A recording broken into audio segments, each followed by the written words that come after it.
Good afternoon, everyone.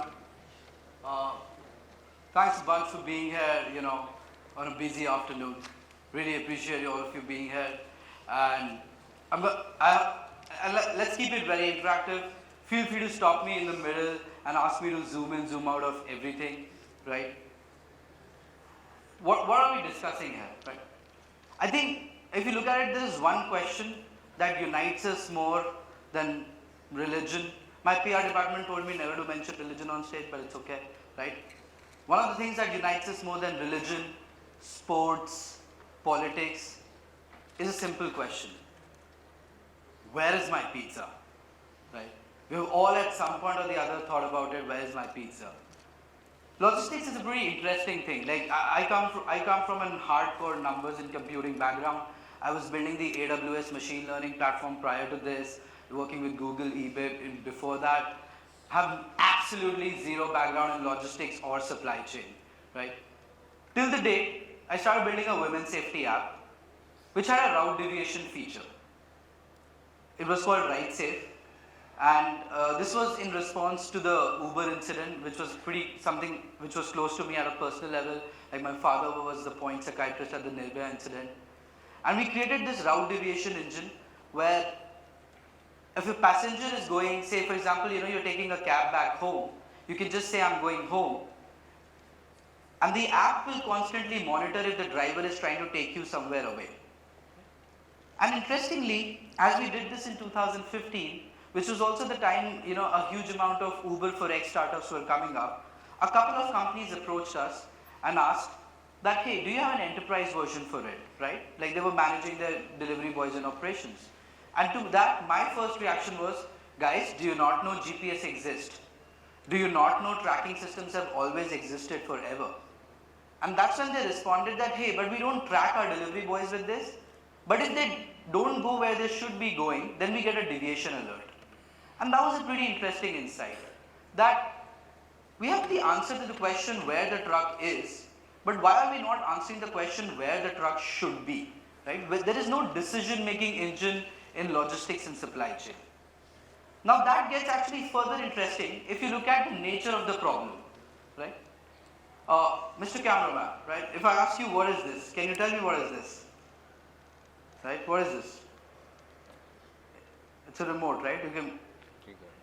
The thing is, none of the Google servers can tell you this in a half a second video, because understanding what I'm holding in my hand is a problem of visual cognition, and that is something that is designed for a human mind to do versus a computer to do. Right? But contrast this to me asking you what is 6,892 into 3,641. You can't answer that off the top of your head, but a $6 computer can. So what I'm trying to establish is that there is a fundamental nature of problems. Some problems are suited for computers, some problems are suited for humans. Logistics is a problem which is nothing more than a multi-objective meta-heuristic optimization problem. Right? It's a hardcore mathematical problem. Like the guy who's deciding which delivery boy should come to you, he's basically making a decision looking at a bunch of fast-moving variables in fast-moving time. That's exactly what computers were always designed to do. The problem is, exactly like stock markets, so algorithmic trading and supply chain are broadly the same.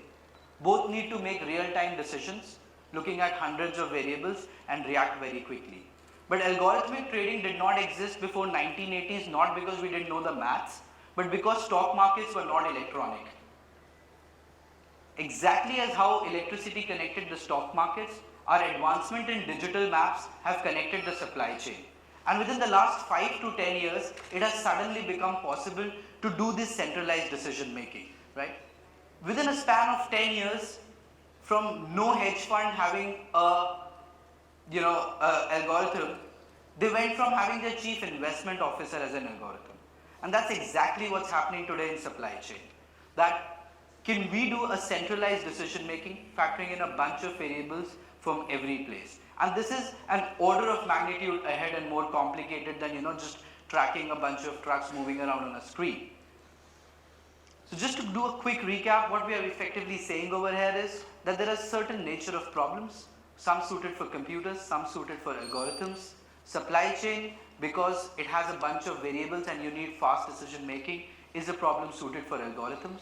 But till very recently, because of the lack of digital maps and other digital information, it was just not possible to do it. And in the last 5 years, that has been the key change. Now let's look at why it should be even done, right? Like if you do this, what's the advantage you get? So for that, let's take a step back and look at what's the problem that happens, right? So what we're going to do is we're going to trace a package journey, from its origin to a start. So typically your package, moving a package say from your office in Delhi to your conference in Bombay involves 3 critical steps. One, picking up the package and collecting it from your home to a Delhi depot.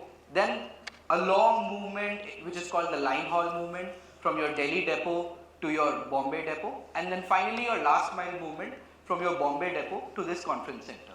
So that's what's represented here by A, B and C.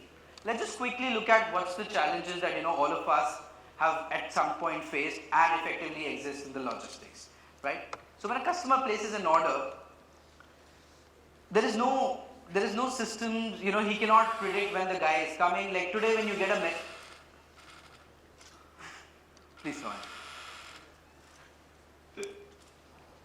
So today when a customer places an order, or when, for example, even when a delivery boy is coming in, right, you get a message from your delivery companies that, hey, your package is out for delivery and it's going to be delivered today. Now as a working professional, what do you do with that, sir? Do you go to your office? Do you not go to your office? Do you take that call? Do you not take that call? Right? Where is that like everywhere else you have a 2-hour or 1-hour granular window. But the thing is, it's super hard for a human to do that. Like to put that in perspective, if you want to, distribute 100 wedding cards by 10 people, the number of possible combinations exceeds several trillions. Exceed exactly more than the number of unique sand grains on earth, right? So there's no way somebody can actually calculate the most optimal answer. So what we have done is we have simplified the problem. That we will deliver it some point during the day, or we will pick it some point during the day, right? And that obviously leads to bad customer experience. Then you have the line haul problem, that how it should go from Delhi to Bangalore. Should it go as a direct through the road? Should it do a transit to Vadodara? Should it do some parts on road, some parts on water? And all of this becomes regression lines. Like you do these 3-month static analysis, and that's okay. But something has uniquely changed over the last 5 years. That is, you have become the part of supply chain. Till 10 years back, you used to go to a store and pull from there. The supply chain used to end there. Today the supply chain ends directly at your doorstep, right? And you are available at different times you are the most variable part of the supply chain and have the highest expectation at the same time. A shopkeeper is always sitting at the shop. So it's much easier for Unilever to deliver a load of, fair and lovely packets at a shop than it is for somebody to deliver a package at your home, because they need to factor in your availability. Otherwise, it leads to that constant calls between the delivery boy and hey, I'm not at home, deliver it to my neighbor and all of that, right? That's just inefficient, leads to bad customer expectations. And this is where we were talking of the last mile, that then there's always this whole arbitrage whether, I got the package, I didn't get the package, right? So there's been a lot of talk about blockchain in supply chain, but our primary concern, so blockchain gives you immutable storage, but the concern in supply chain is that there is first no authentic source of truth, not that there is no authentic store to store it. Now how we can resolve this? What we can do is think of if there is a way that I know where each person is at every given point, given knowing the orders, can we create sufficiently advanced enough compute which solve real world problems? Now what do I mean by real world problems? Route optimization is exactly like chatbots. Everybody thought, we had a working version in 1980s, but nobody uses it in 2017. Because in theory, this is one of the core concepts of any data science problem, that in theory and practice is same, but in practice, they are often not. What I mean by that is when a furniture company like Urban Ladder wants to deliver, their problem is not that, sir, I have 100 packages and 10 trucks, how to deliver them. The problem is, hey, I have 100 packages, I don't know the number of trucks I should use. Please also tell me within that number how many should be 7-tonners or 14-tonners. And then out of these 100 packages, 27 are heavy furniture items like a bed and a sofa, along with which I'll send a service associate who has a certain salary cost. So kindly route them in a way that the least number of unique trucks have all the heavy furniture items, even if the remaining ones are moving a bit extra, till my fuel cost does not exceed my salary cost. So that's the real world problem. Can you model that, right? Now that's effectively what we have been trying to do, that can you create route optimization that works in the most real world environments in India, in the toughest geography. In Singapore, if I want to deliver a package, there is a 6-digit number, a zip code, which boils down to my building. In India, when I'm delivering a package often, and I'm not kidding, these are genuine real world addresses that we process on a daily basis, millions of them per week, which is behind HDFC Bank, opposite Hanuman Mandir, the red gate near the yellow building, right? We have all seen addresses like that in India. And there, you literally need to invent algorithms which understand these addresses like a human, which have a link. Like when I show you an address, you have a contextual understanding what part of the road it is, right? So you need a completely different level of algorithms to actually automate logistics in Southeast Asia. It's much easier to actually do that in Germany or Europe, where the infrastructures are solid. So now what we do is, we have actually come up with our own hardware which can, it's like a glove. When you touch a box with it, it automatically scans its barcode, QR code, and calculates its length, breadth, height, and at the customer doorstep itself, it will print out a label and you will have. So when you're paying by volumetric shipping, your delivery boys are not taking the package to the warehouses, measuring it there and then producing the bill. Also, it is generating granular data much earlier. So as any data scientist will tell you, data has properties, right? The 3 key properties for any data to be usable is that it needs to be structured, it needs to be trustworthy, it needs to be granular. So the first step to virtualize the supply chain and solve it as a decision-making problem is to improve the quality of data that is available.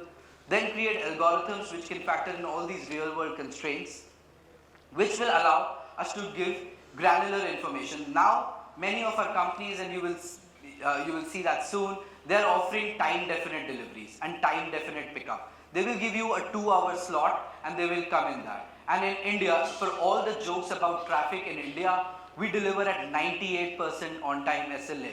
And I'm talking at a large scale, like as I mentioned, like several millions of unique drop points every week. At that scale, across tier 1, tier 2 populations, and that's what's the magic of data science, right? This was like, you consider it impossible to be on time in India, and in tier 2 cities we are able to predict traffic, and that's not magic, that's where data is. That's where genuine confidence and trust in data leads to.